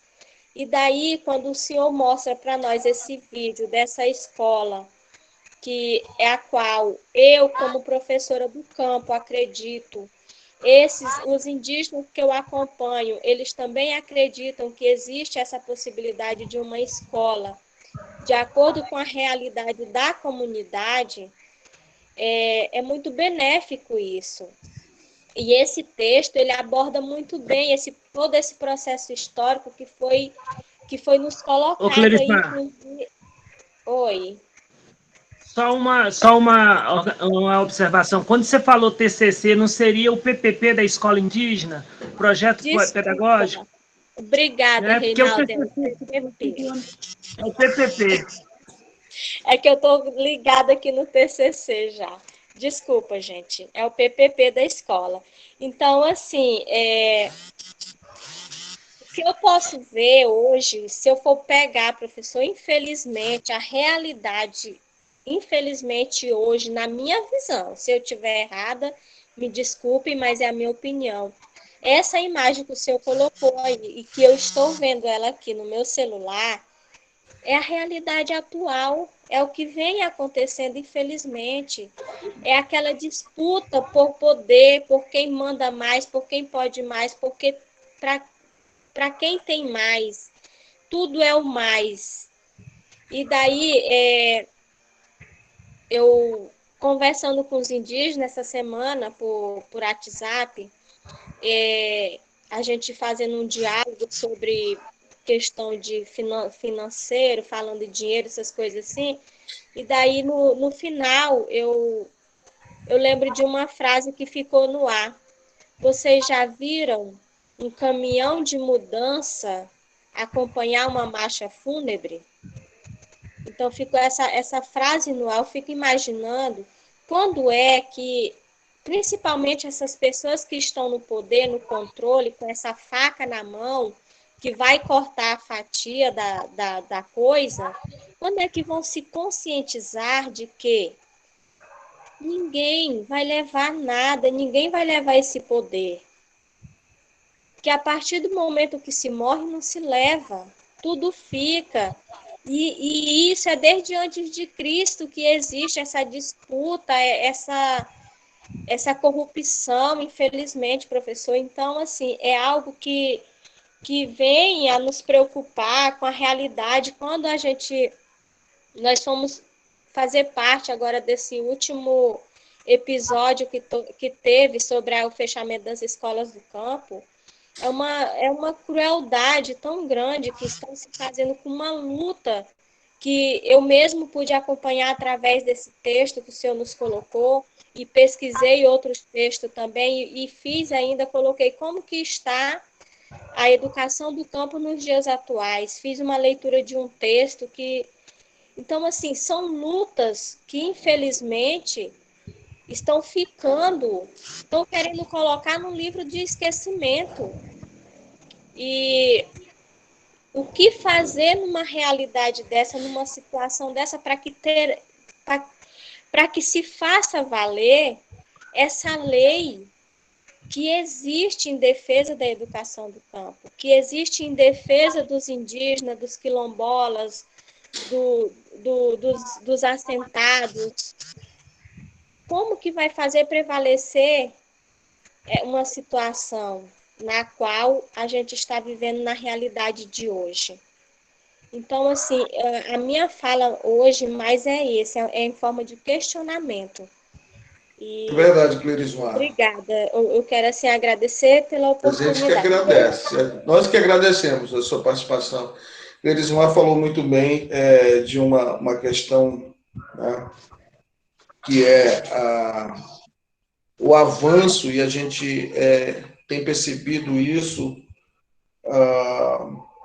por exemplo, Mônica Molina, Reinaldo levantou a mão, Mônica Molina tem discutido, desde quando começou a discutir educação do campo, ela fala da disputa de territórios, e nessa disputa de territórios, né, ela fala que existe dois lados, né? Existe o lado dos povos tradicionais, dos povos do campo, existe um outro lado, que a gente sabe que é o agronegócio, que vem avançando, né? A questão do capital agrícola vem avançando na nossa região. tá? E no campo, de forma geral. Então, são territórios em disputa, e nós percebemos que nos últimos tempos essa disputa tem se acirrado. Infelizmente, as políticas educacionais, como a autora temia aí no seu artigo, que já faz quase 10 anos, que foi publicado, sofressem descontinuidade. E a gente sabe que isso tem ocorrido, quer seja na paralisação ou na nucleação de escolas do campo, né? Ou falta mesmo de políticas voltadas, né? Seja na formação de professores, seja na formação contínua e continuada, seja em dar condições para que essas escolas sobrevivam, né? Infelizmente, esse é um cenário que nós estamos vivenciando agora. Então, o Reinaldo está com a palavra. Fica à vontade, Reinaldo. Pessoal, boa noite a todos. Eu queria levantar uma questão em relação do que foi proposto pelas colegas, em relação a esse processo educacional sobre a educação do campo, né, a luta do movimento social em prol da educação do campo, como a Sandra Cleurismar sempre vem falando, que sempre foi negado a educação do campo, até o movimento social se reorganizar, né, e poder trabalhar em cima de uma política que fizesse uma educação do campo como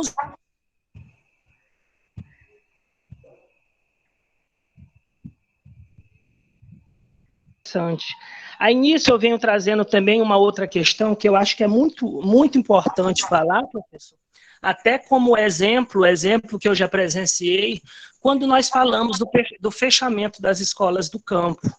Eu sou totalmente contra o fechamento das escolas do campo, mas em algumas situações nós não podemos deixar de abrir os olhos também para as responsabilidades. Vocês estão me ouvindo, né, pessoal? Está dando uma interferência, parece. Sim.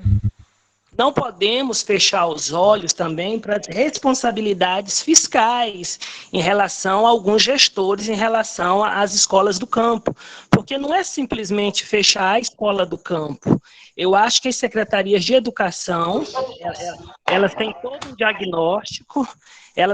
um diagnóstico, da quantidade de alunos, desse processo de valorização do professor, os cursos de formação de professores. Em algumas situações, existe possibilidade que não dá para sustentar a escola. Aqui em Marabá, eu não estou defendendo, deixei bem claro, eu não estou defendendo o fechamento de escola, eu estou levantando uma questão que nós não podemos fechar os nossos olhos para essa situação. Aqui em Marabá, próximo de Marabá, na zona rural, tem uma escola muito bem construída, muito bem construída, tem uma escola muito bem adequada para a localidade, porém essa localidade, os alunos que estudavam nessa escola, acho que tem alguém com o microfone ligado aí, está dando um barulhão.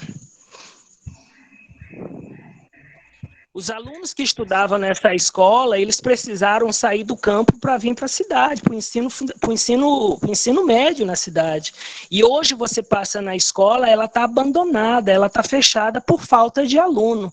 A Sandra levantou uma questão que ela disse que aconteceu lá no movimento, num debate que estava tendo, que as crianças estavam indo de 3 horas para ir, 3 horas para descer o rio para a escola. Em algumas situações, o quantitativo de crianças não é suficiente para que o poder municipal possa ter uma escola ali, como nós, educadores do campo, brigamos, uma escola de qualidade, com biblioteca, com espaço para criançada, uma escola onde possa agregar um professor, uma localidade onde possa manter esse professor. Então, assim, em algumas situações não existe condições necessárias para que esteja uma escola funcionando. Um exemplo claro também é da minha tia, que ela foi fundadora de uma escola na zona rural, aqui próximo a Marabá, na Vila Santa Fé. Ela fundou criou a escola e a maioria dos jovens que tinha naquela localidade, ela alfabetizou, e com o tempo eles tiveram que ir para a vila, estudar na vila, e consequentemente esses moradores, esses agricultores venderam suas terras para os fazendeiros que iam chegando, e hoje a escola foi desativada, né? Então, assim, a grande maioria dos jovens que está lá hoje tem o transporte escolar, a gente não pode esquecer disso, tem o transporte escolar, alguns vão de motos, e assim tem acontecido. Então, assim, é interessante quando a gente fala sobre o fechamento das escolas no campo. Como eu falei, não sou a favor de jeito nenhum, mas existe uma responsabilidade e um quantitativo que é levantado pelas secretarias de educação. Em algumas situações, elas são fechadas. Tá bom? Obrigado, pessoal.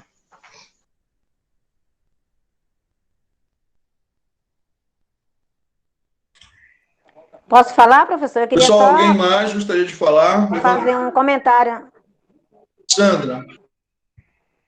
A Clerismar também levantou Eu queria só falar a mão. um pouquinho aqui. Ah, tá.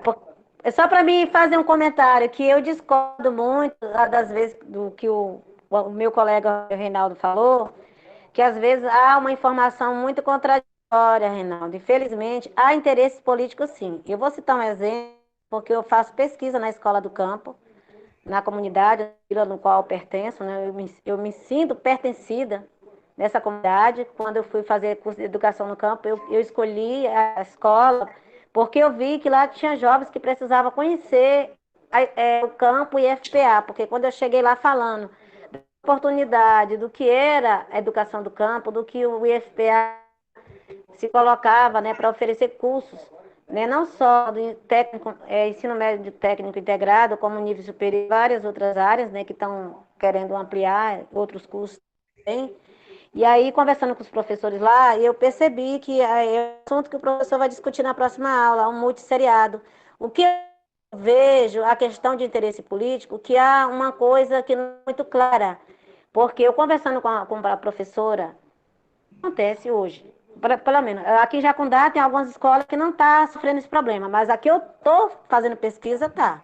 Além da escola permanecer ela é de um município que é distante do meio urbano, ou seja, a sua secretaria no qual ela pertence, ela é um pouco distante, se eu não me engano, 50 km. Né? Aí o que acontece? Só tem um coordenador do campo para coordenar essa escola. E eu, fazendo a minha pesquisa, conversando com os professores, procurei saber quem era o coordenador. Esse coordenador, ele quase não tem tempo de ir lá, ele faz uma vez no ano visitar a escola, é como se a escola tivesse na responsabilidade dos professores. E o que eu percebi, a questão do multisseriado, lá tem turma que daria para dividir em 2 turmas, sim, mas é cômodo para a Secretaria de Educação? Claro que é cômodo, porque ao invés dela pegar uma turma que daria para dividir com outro professor trabalhar, o que ela se sente cômodo? Porque ela vai praticamente usar uma mão de obra para trabalhar com uma que deveria ser dividida. Então, isso aí eu percebi também, que isso aí gera uma desvantagem também do ensino, a qualidade do ensino, porque o professor ele tem que se virar. Né? Eu ainda não tive a oportunidade de estar lá, porque quando era para a gente fazer o estágio, agora veio a pandemia, não deu. Porque eu queria fazer uma análise bem crítica mesmo. E o que eu vejo aqui no nosso município, que alguns alunos que saíram do meio rural, tinham condições de estar lá no meio rural? Tinha, mas porque há interesses políticos. Seu fulano tem um carro, uma caminhonete, ele quer alugar para a prefeitura porque ele quer trazer os alunos de lá e trazer para a escola da cidade. Então, tudo isso, se a gente for fazer um levantamento crítico e político, tem muita coisa por trás, há muita fumaça por trás dessa cortina. Então, é isso que eu queria deixar claro, que algumas escolas estão sendo fechadas, não é porque falta aluno, mas é porque tem interesses que a escola não permaneça lá. Entendeu? É isso, professor. Eu vou deixar a vez para os outros colegas. Muito bem, Sandra. O assunto está rendendo, né? A Poliana levantou a mão. Fica à vontade, Poliana. Professor, eu venho... É porque não tem jeito de ficar calado em relação a esse tipo de assunto, porque eles chamam muita atenção da gente, né? Se fala, né? O Reinaldo, ele tem a visão dele, né? Como a gente tem que respeitar, que é o ponto de vista dele, né? Mas não deixa que a gente pense também de outra forma. Né? E a gente percebe com esse processo de fechação das escolas que eu acredito que também seja uma jogada política, porque vai diminuir recursos. O que eles querem? É uma política de nucleação das escolas. Eles querem agrupar várias escolas em uma só, né? E aí o que vai acontecer? O sujeito do campo, eles vão se afastando das suas escolas, né? E isso vem causando o esvaziamento do campo. Porque essas crianças vão ficar longe de uma escola e efetivamente elas vão se mudar para o que os pais pensam? Vão mudar para a cidade, porque lá vai ficar mais fácil do meu filho estudar. Né? E isso é o que vai acontecer. E vai acontecer que quando fecha uma escola do campo, fecha também um assentamento, um acampamento, um ribeirinho, fecha, porque as escolas, toda família tem criança, né? E quando não se tem uma escola por perto, a gente vê né, presente aí com 5 quilômetros de distância que tem que atravessar de barco para ir para as escolas. Imagine a dificuldade. Imagina e 5 quilômetros vai ter que ir 15. Entendeu? E isso quando é criança, o pai ainda tem todo o processo. Mas quando já é adulto, isso vai acontecer uma evasão escolar muito grande. Né? Outra coisa que eu queria falar. Mais alguém, pessoal? E aí isso vai acontecendo que vai diminuir o custo, vai diminuir o município ou o estado, eles vão ter que vão pagar só uns certos professores, vão fechar a escola, então vai se desestruturar todo o meio, né? Isso não tem como a gente perceber, não tem como não perceber, né? Porque fica muito invisível. Então, por isso que tem sido uma luta constante, né? Manter essas escolas do campo abertas. Mesmo que não tenha de forma alguma, a gente sabe que as políticas públicas voltadas para as escolas do campo são precárias, mesmo com todas as dificuldades, o professor muitas vezes tira dinheiro do próprio bolso para manter, né, para usar de diversas formas para que a gente consiga manter essas crianças na escola. A gente sabe que é isso. Quem tanto mora, como trabalha no campo, sabe de que como é desafiador. Poliana, eu concordo contigo, minha querida. Inclusive, eu tive na zona rural esses 2 dias e, assim, quem está indo para a zona rural de Marabá e as vilas, você vê muitas escolas boas, muita escola bonita. A estrada, ela só tem estrada porque tem uma empresa de mineração aqui próxima a Marabá, Vila União. Da Vila Três Poderes para as Vila Quatro Bocas, não tem estrada. Então, assim, eu concordo contigo quando você fala que as políticas públicas para a zona rural são péssimas, e realmente é. Eu comprovei isso, porque, assim, a estrada onde passam os caminhões da mineração, não, ela tem manutenção. A estrada que sai em direção às Quatro Bocas, ela não tem manutenção, e, assim, ela tem uma estrada porque os caminhões, os carros de linha, eles fazem o ramal, mas não tem manutenção. Eu tive vendo isso esse final de semana. E outra coisa, quando vocês falam também que a criança tem que andar 5 quilômetros, 6 quilômetros, pelo amor de Deus, gente, a escola está lá no PA, os lotes são divididos em várias parcelas. Então, quem mora lá no final do assentamento provavelmente vai andar 10 quilômetros, 5 quilômetros, 8 quilômetros. Quando eu falei que a administração ali do PA, junto com a CEMED, eles fazem uma escola dentro do assentamento. Quando eu falei que não dá para colocar uma escola próxima a cada lote, eu me refiro nisso. Digamos que um assentamento como o 26 de março ali do IFPA, digamos que são lá, eles são divididos lá eu esqueci lá, tem umas glébulazinhas lá, parece que são divididos. E assim, tem gente que mora lá no final, ficou com o lote número, digamos que 96. Ou seja, 96, vindo de lá para cá, ele vai gastar ali em torno de 5 quilômetros, 6 a 10 quilômetros para poder chegar. A gente sabe que o poder municipal ele não consegue chegar em todo lugar com os transportes lá para transportar essas crianças, que é no caso dos ribeirinhos aí, algumas situações. Quando eu me pronunciei, eu estou falando nesse sentido, tá bom? Mais alguém, pessoal? Vamos às últimas inscrições e aí nós vamos encerrar por hoje. Olha,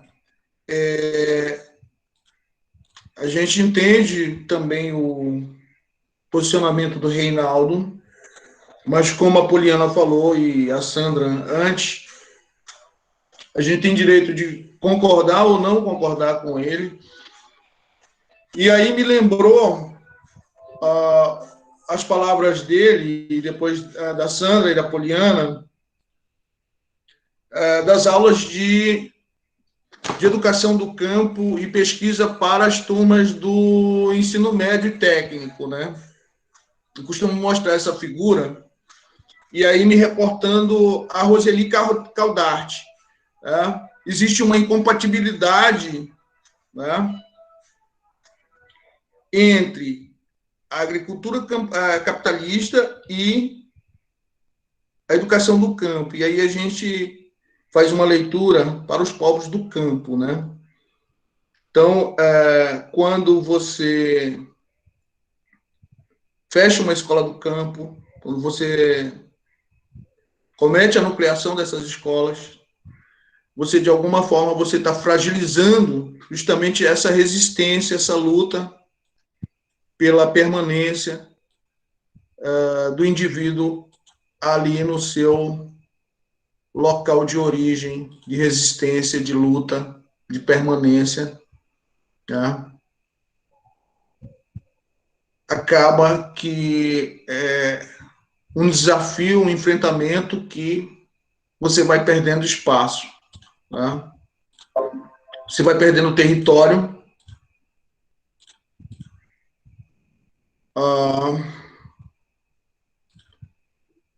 você vai perdendo território para um outro.